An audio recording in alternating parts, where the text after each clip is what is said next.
नमस्कार दोस्तों, मैं आ गया हूँ ग्वालियर शहर में। आज मैं दिखाऊंगा आपको मध्य प्रदेश का प्रसिद्ध राजा मानसिंह का महल। यह है महल का मुख्य द्वार।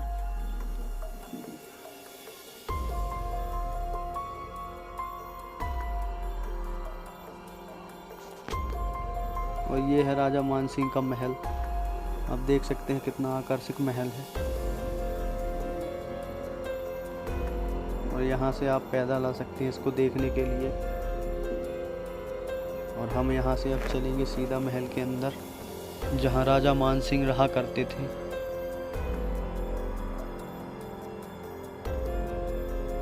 और देखिए कितने सारे लोग आते हैं इसे देखने के लिए। और ये वही रास्ता है जहाँ से अभी हम आ रहे हैं, जो महल के अंदर तक ले जाता है।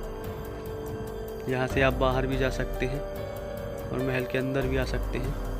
और आपको हम ले जाएंगे सीधा महल के अंदर।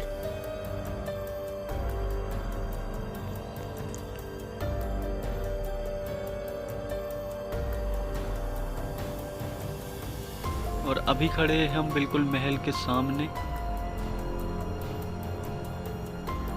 और देखिए कितना आकर्षक नज़र आ रहा है ये महल, और कितने अच्छे से इसकी नक्काशी की गई है।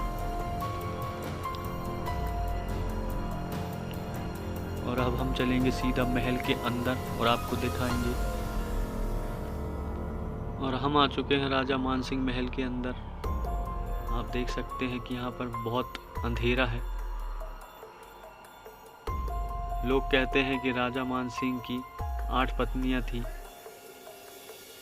जिन्होंने यहीं पर जौहर कर लिया था। हम आपको दिखाएंगे वो जौहर कुंड, जहाँ पर वह जौहर कर लिया था उन्होंने।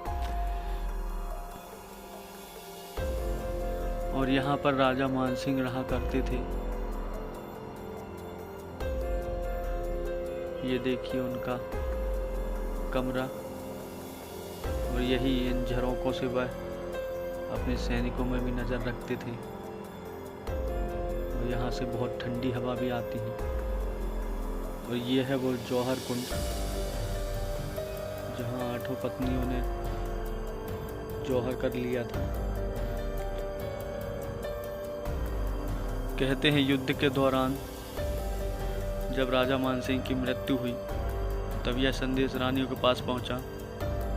तब उन्होंने यहीं पर अपने आप को जौहर कर लिया था। यहाँ पर अभी छपाई हो चुकी है, नहीं तो यहाँ पर पहले जौहर कुंड था, जहाँ रानियाँ स्नान किया करती थी। और अब हम आपको लेकर चलते हैं कर्ण महल। और यह महल राजा द्वारा बनवाया गया था रानियों के लिए। रानियां यहाँ पर मनोरंजन किया करती थी, और यहीं पर उनका स्नान कुंड भी था।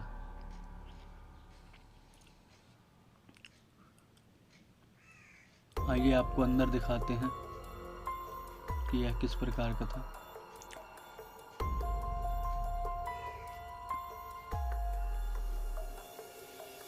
इसी के नीचे तहखाने में एक स्नान कुंड भी है, जहाँ रानियां स्नान किया करती थी।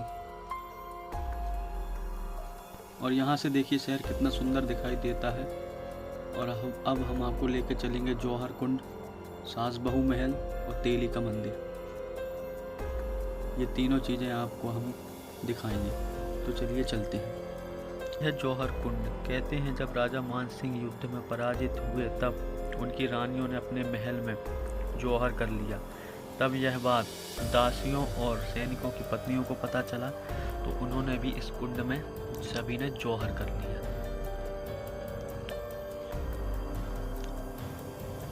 यही है वह जौहर कुंड। इसके सामने जस्ट मंदिर भी है।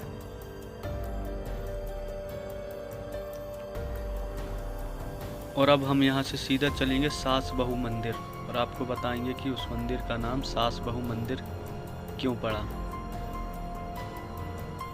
और ये जो सामने आपको दिखाई दे रहा है, ये बंदी गृह है। राजा महाराजा बंदियों को यहीं रखते थे। और यह है ये मंदिर सामने, जो मैं आपको बता रहा था। लोग यहीं स्नान करके और सामने पूजा पाठ किया करते थे। तो आइए चलते हैं हम सीधा अब सास बहू मंदिर। तो आ गए हम सास बहू मंदिर। देखिए कितना आकर्षक और कितना भव्य मंदिर है ये।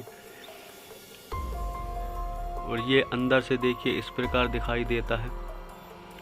और देखिए कितने सुंदर तरीके से इसकी नक्काशी की गई है। तो चलिए मैं आपको बताता हूँ कि इसका नाम सास बहू मंदिर क्यों पड़ा। कहते हैं 11वीं शताब्दी में कछुआ वंश का शासन था, जिसके राजा थे राजा महिपाल। उनकी पत्नी भगवान विष्णु की बहुत बड़ी भक्त थी। वह राजा ने अपनी रानी के लिए यहाँ पर भगवान विष्णु का यह भव्य मंदिर का निर्माण कराया। कुछ समय के बाद रानी के यहाँ पुत्र हुआ। पुत्र की शादी हुई। रानी की बहू भगवान शिव की बहुत बड़ी भक्त थी। तब उनकी सास यह सुनकर बहुत प्रभावित हुई और अपनी बहू के लिए उन्होंने शिव मंदिर का निर्माण कराया।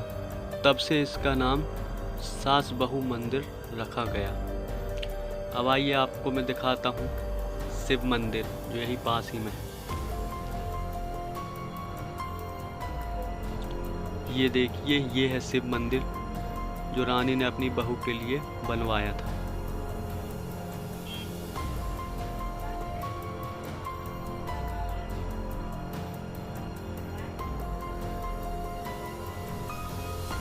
और ये देखिए कितनी बड़ी जगह में फैला हुआ है ये महल। और अब हम आपको दिखाएंगे तेली का मंदिर, और इसे तेली का मंदिर क्यों कहा जाता है। तो चलिए चलते हैं तेली का मंदिर। ये है तेली का मंदिर।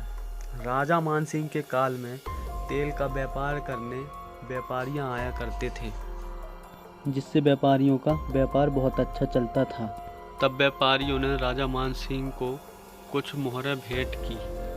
फिर उन्हीं मोहरों से राजा मानसिंह ने एक मंदिर का निर्माण कराया और इसका नाम तेली का मंदिर रखा। और यह मंदिर देखिए आप कितना आकर्षक दिखाई दे रहा है। इसमें ये छोटी छोटी मूर्तियों का निर्माण भी कराया गया है। वो पत्थरों को काट कर इसकी नक्काशी की गई है। अब हम देखेंगे राजा मानसिंह द्वारा बनवाया गया कुआं। कहते हैं उस कुएं में राजा मानसिंह अपना खजाना रखा करते थे। तो चलिए चलते हैं।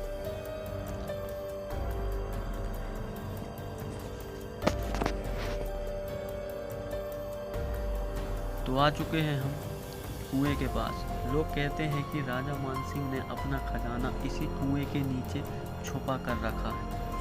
कुछ लोग उसी सुरंग के जरिए खजाना ढूंढने गए थे और वापस कभी नहीं लौटे। इसी के बाद फिर सरकार द्वारा सुरंग को बंद करवा दिया गया।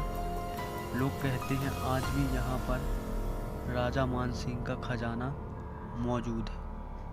तो यह था मध्य प्रदेश के ग्वालियर शहर का प्रसिद्ध महल। तो कैसा लगा आपको कमेंट करके ज़रूर बताएं। वीडियो को लाइक करें, शेयर करें और चैनल को सब्सक्राइब ज़रूर करें। तो मिलते हैं नेक्स्ट वीडियो में। जय हिंद।